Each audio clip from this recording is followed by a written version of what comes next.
There are a lot of things in the South African music industry that many of us do know and do not know. Welcome to this episode where I plan on demystifying 5 myths about the music industry in the South African context. Cue the intro.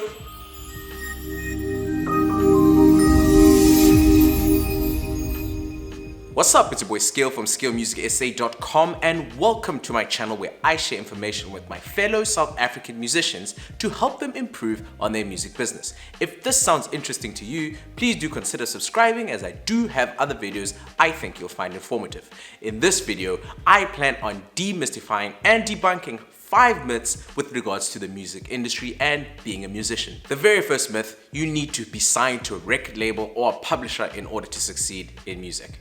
This is 100% incorrect because there are numerous examples of musicians that are thriving, independent musicians that are thriving without record labels or publishers. Now in this video, I'm not trying to say do not get signed to a publisher or record label, but I'm just saying that you do not need them in order to be successful in your music career. Also, I'd like to highlight there are many avenues in order to sustain yourself through music, and making it is not the same for every single person. It is on a case-by-case basis where you decide which goals you need to achieve and how you need to progress in order to have your career in music.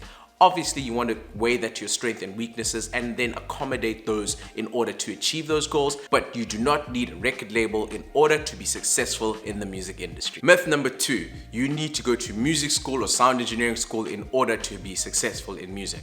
Now, this is also 100% false because I know many musicians that are thriving and making great music without actual academic music theory knowledge or going to music school, or being sound engineers where they went and learned how to mix and master themselves. But one thing I would like to say is it does help if you do have these in your pocket, but sometimes it can also be limiting. Because you're taught in a certain way, it sometimes does limit you in terms of creativity, but because you're taught, you can also know how to break those rules. But it is 100% not true that you need to go to music school. There are many ways to learn music theory, many ways to learn how to mix and master. I learned how to mix and master using YouTube and another great YouTuber called Graham Cockram. So if you really need to learn how to mix, I highly suggest spending a few dollars just to learn that and focus on what you want to learn versus going to school and learning all sorts of other unnecessary things. Do not repeat what I just said. Myth number 3, you need to top some form of chart in order to validate yourself as a musician. Now, every musician falls into this trap of thinking if I can just get to number 1 on this chart, it will make me more credible musician.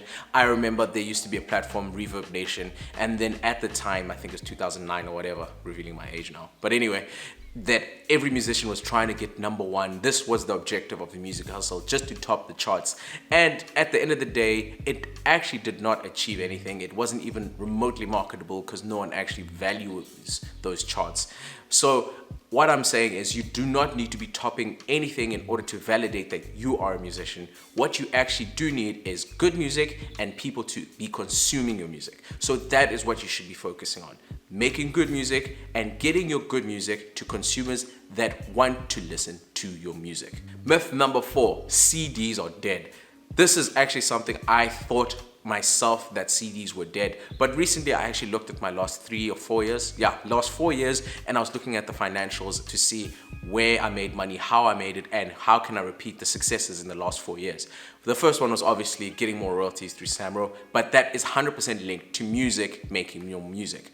But the biggest one was I had a project in 2018, and that one I had CDs in order to sell. Now, not everyone, I don't actually know anyone who listens to CDs, but your true fans do buy CDs just as a memorabilia and to help support you. So they don't necessarily even open the package. I know I've bought a few CDs that I don't actually listen to. I actually end up streaming the songs. But the fact that I want to buy the CD to support my fellow musician is a reason why I am saying CDs are not dead. It's just that you have to accommodate the quantity and try get pre-orders for your CDs that you do burn. This will help you get more revenue. But as to highlight this point, number 4, which is CDs are not dead. Number 5, your value is driven by the market. Now, what does this actually mean? When you're actually trying to release any form of product, you tend to look at the prices around you. So for example, if everyone around you is mixing and mastering at, let's say, 500 per song, you tend to go more or less close to that ballpark. But the truth is, your skill assets, everything about you is very different to the next musician. I know personally, if I want to feature someone and I'm making the beat, I charge a lot more versus my mixing. A lot of people tend to peg their pricing very close to what other musicians are doing, but the actual fact is, it's a myth. The value is totally up to you. So for me, sometimes I value my beats a lot more, sometimes I don't. Depends on where I see them in terms of the business. So your value is not driven by the market. It's 100% dependent on how you structure your business.